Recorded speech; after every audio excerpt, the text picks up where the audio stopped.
ಪಾಕಿಸ್ತಾನದಲ್ಲಿ ಹಿಂದೂ ದೇಗುಲದ ಮೇಲೆ ದಾಳಿ ನಡೆದ ಘಟನೆ ವರದಿಯಾಗಿದೆ. ದುಷ್ಕರ್ಮಿಗಳ ಗುಂಪೊಂದು ಪಂಜಾಬ್ ಪ್ರಾಂತ್ಯದ ಹಿಂದೂ ದೇವಾಲಯದ ಮೇಲೆ ದಾಳಿಯನ್ನ ಮಾಡಿದ್ದು ಅಲ್ಲಿದ್ದ ವಸ್ತುಗಳನ್ನು ಸುಟ್ಟು ಹಾಕಿ ವಿಗ್ರಹಗಳನ್ನು ಹಾನಿಗೊಳಿಸಿದೆ. ಮುಸ್ಲಿಂ ಸೆಮಿನರಿಯನ್ನ ಬಾಲಕನೊಬ್ಬ ಅಪವಿತ್ರಗೊಳಿಸಿದ್ದಾನೆ ಎಂದು ಆರೋಪಿಸಿ ಲಾಹೋರ್ನಿಂದ 590 ಕಿಲೋಮೀಟರ್ ದೂರದಲ್ಲಿರುವಂತಹ ರಹೀಮ್ ಯಾರ್ ಖಾನ್ ಜಿಲ್ಲೆಯ ಬೋಂಗ್ ನಗರದ ಹಿಂದೂ ದೇವಾಲಯದ ಮೇಲೆ ಗುಂಪೊಂದು ದಾಳಿಯನ್ನು ನಡೆಸಿದೆ ಎಂದು ಅಲ್ಲಿನ ಪೊಲೀಸರು ತಿಳಿಸಿದ್ದಾರೆ. 8 ವರ್ಷದ ಹಿಂದೂ ಧರ್ಮೀಯ ಬಾಲಕನೋರ್ವ ಕಳೆದ ವಾರ ಬೋಂಗ್ನ ಸೆಮಿನರಿ ಗ್ರಂಥಾಲಯದ ಬಳಿ ಮೂತ್ರ ವಿಸರ್ಜನೆ ಮಾಡಿದ್ದಾನೆ ಎನ್ನುವ ಆರೋಪ ಕೇಳಿಬಂದಿತ್ತು. ನಂತರ ಆ ಬಾಲಕನನ್ನ ಪೊಲೀಸರು ಬಂಧಿಸಿದರು. ಆದರೆ ಬಾಲಕ ಅಪ್ರಾಪ್ತನಾದ ಹಿನ್ನೆಲೆಯಲ್ಲಿ ಜಾಮೀನಿನ ಮೇಲೆ ಬಿಡುಗಡೆ ಮಾಡಲಾಗಿತ್ತು. ಈ ಹಿನ್ನೆಲೆಯಲ್ಲಿ ಈ ದಾಳಿಯನ್ನು ನಡೆಸಲಾಗಿದೆ ಎನ್ನಲಾಗ್ತಾ ಇದೆ. ಕಳೆದ ಹಲವು ದಶಕಗಳಿಂದ ಶಾಂತಿಯುತವಾಗಿ ಈ ಭಾಗದಲ್ಲಿ ಮುಸ್ಲಿಮರು ಮತ್ತು ಹಿಂದೂಗಳು ವಾಸವನ್ನ ಮಾಡ್ತಾ ಇದ್ದಾರೆ.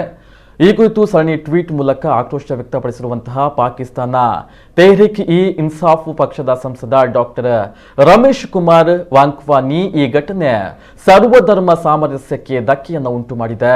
ಬೋಂಗ್ನಲ್ಲಿರುವಂತಹ ಹಿಂದೂ ದೇವಾಲಯದ ಮೇಲೆ ದಾಳಿ ಮಾಡಿದವರ ವಿರುದ್ಧ ಕಠಿಣ ಕ್ರಮವನ್ನು ಕೈಗೊಳ್ಳಬೇಕು. ಪರಿಸ್ಥಿತಿ ಈಗ ಅತ್ಯಂತ ಗಂಭೀರವಾಗಿದೆ. ಈ ಕುರಿತು ಉನ್ನತ ಮಟ್ಟದ ತನಿಖೆಯನ್ನು ನಡೆಸಬೇಕು ಎಂದು ಒತ್ತಾಯವನ್ನು ಮಾಡಿದ್ದಾರೆ.